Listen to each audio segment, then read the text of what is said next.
Hello students, welcome to my YouTube channel geography guru. आज हम बात करने वाले हैं, समझने वाले हैं क्लास 9 सामाजिक विज्ञान की वर्कशीट नंबर 23 को। इस 3 मिनट की छोटी सी वीडियो में हम केवल प्रश्नोत्तर हैं वो हम डिस्कस करेंगे। आपको रिटन में प्रश्नोत्तर मिलेंगे, उनको हम समझने का प्रयास करेंगे। अगर आपको डिटेल में समझना कंटेंट तो उसकी वीडियो सुबह 6:20 पर इसी चैनल पर मिलेगी। तो इसमें हम केवल डिस्कस करेंगे क्वेश्चन आंसर को। लेट्स बिगिन, शुरुआत करते हैं। जैसा कि आप अपनी स्क्रीन के ऊपर देख पा रहे होंगे, यहाँ पे ये है हमारी वर्कशीट नंबर 23। हमारी डेट जो दी गई वो 27 अगस्त 2020। हमारा सब्जेक्ट सामाजिक विज्ञान में हम इतिहास पढ़ रहे हैं और हमारा चैप्टर चल रहा है यूरोप में समाजवाद और रूसी क्रांति। चलिए शुरुआत करते हैं हम, सीधे हम चलते हैं क्वेश्चन आंसर के ऊपर। हमें 4 क्वेश्चंस दिए गए हैं। पहला जो हमारा क्वेश्चन है वो है रूसी साम्राज्य में कौन कौन से क्षेत्र शामिल थे। तो रूसी साम्राज्य काफ़ी बड़ा था, उसमें वर्तमान समय में फिनलैंड, जो वर्तमान Finland, Latvia, Estonia, Poland, Ukraine और बेलारूस के हिस्से शामिल थे, यानी कि आज के रूस से भी बड़ा रूस था। दूसरा क्वेश्चन है रूसी क्रांति से पहले रूसी साम्राज्य की सामाजिक आर्थिक स्थिति कैसी थी, उस वक्त के क्या हालात थे। तो रूसी क्रांति से पहले वहाँ की सामाजिक आर्थिक स्थिति थी वो काफ़ी ख़राब थी। जैसे वहाँ के 85% जो लोग थे वो कृषि पे लगे हुए थे और उन सभी लोगों के हालात थे वो ख़राब थे क्योंकि उनको अधिक कर देना पड़ता था। दूसरा था अधिकांश जो उद्योग थे वो जो धनी लोग थे उनके थे और वो लाभ कमाना चाहते थे, इसलिए मजदूरों का खूब शोषण होता था। तीसरा जो छोटी इकाइयाँ थी, छोटे जो उद्योग थे, वहाँ पर काम करने के घंटे निश्चित नहीं थे। कभी कभी 15 से 16 घंटे काम करना पड़ता था और फिर भी वेतन बहुत कम था। यानी किसान और मजदूर दोनों के हालात बड़े ख़राब थे और ज़्यादातर वहाँ के 90% लोग या तो किसान थे या फिर मजदूर थे।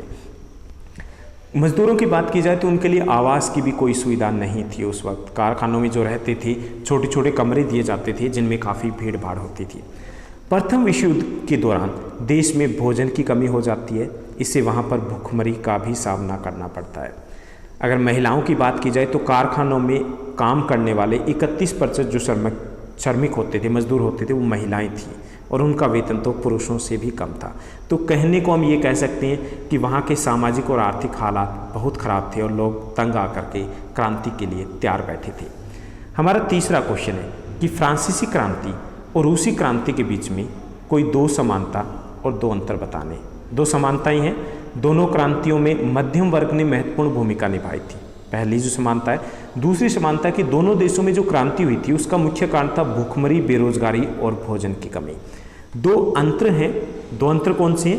पहला जो अंतर ये था कि क्रांति के बाद फ्रांस है वो लोकतांत्रिक देश बन जाता है जबकि रूस कम्युनिस्ट देश बनता है। दूसरा अंतर ये है कि रूसियों ने 1905 में एक असफल पूर्व क्रांति भी की थी, प्री रेवोल्यूशन की थी, जबकि फ्रांस में ऐसा नहीं हुआ था, वहाँ तो सीधा ही फाइनल मैच ही खेला गया था। उसके बाद हमारा 4th जो क्वेश्चन है, लास्ट क्वेश्चन है, वो ये है कि युद्ध एक देश के लोगों को कैसे प्रभावित करता है। आपको पता है कि युद्ध क्या होगा।